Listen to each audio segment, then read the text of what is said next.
I haven't done an update on this orchard development series since spring, I think. So it's time to go through and talk about what's working and some of the crazy things that are happening in here. In particular, these locust pollard responses are way more intense than I thought they were going to be. It's a whole lot of work to be done to just keep up with how fast they're regrowing. Perhaps you can see I've gone through and thinned these a number of times, and yet they still just keep gushing growth, which is amazing, but also management-wise a challenge, because I've underplanted through this whole area things like currants and honeyberries and seaberry, and there's just such deep shade from these locusts that I have to keep cutting. Tons of biomass, tons of nitrogen, tons of management. So I'll go through with an electric push mower, and that will take care of all the shoots that are coming up. But really, there's a tremendous amount of pruning work needing to be done. Tons of chop and drop. So like this whole tree probably needs to get shredded with hand pruners and fed as a mulch to this area. In fact, I'm going to pause and do that and show you what I mean. That was about 5 minutes of chop and drop to clear the smaller branches on the north side of these locusts and lay them down in really thick, nutrient-dense mat mulch all through here. Now, if I were to want to interact with this barefoot, this would be a miserable design. Very, very thorny.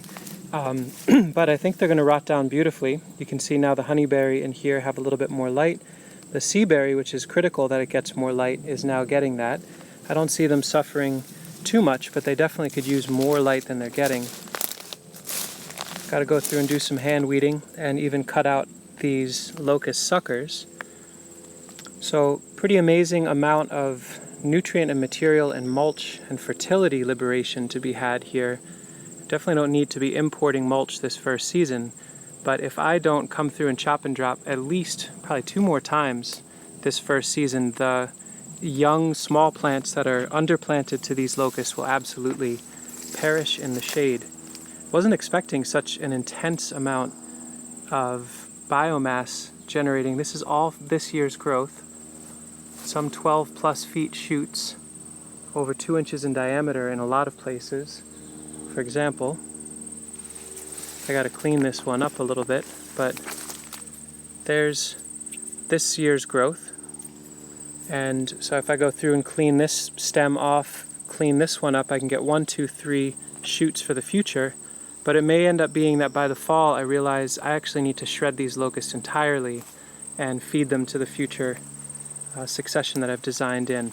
So again, you can see honeyberry, more honeyberry, and a seaberry that is sea-berried and needs to definitely get liberated. So I'll do a little more pruning on this and then show what it looks like in here. I can sense a lot more light getting onto these plants now, so I can pause here. I went through this stand to the west and north, not as much light critical, but access needing. I went through and pruned all the small young laterals just enough so I could get through here with a push mower. Can grind up and harvest all this material for a finer, richer mulch to apply to some of the other areas. And I'll look at each of the trees that I planted this spring and see who needs a boost. Ideally wait for a good, heavy, deep rain and then let it dry a little bit, mow with harvesting, and apply it as a mulch. So lots of weeds, but things are still getting established. The Menage Smeru black currant is growing. The raspberries are starting to happen. The rhubarb is doing it. So all in all, things are growing okay. If I were to leave them alone entirely this season, I would lose them to the weeds and the locust response. These are more honeyberries. And this is just herbaceous pressure that I need to go through and snip. But that can wait for another day. So all in all, really amazing, powerful response from these locusts.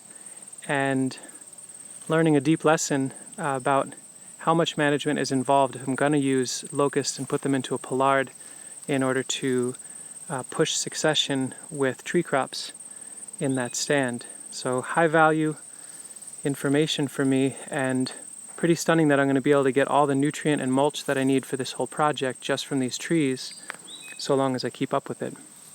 Thanks for watching.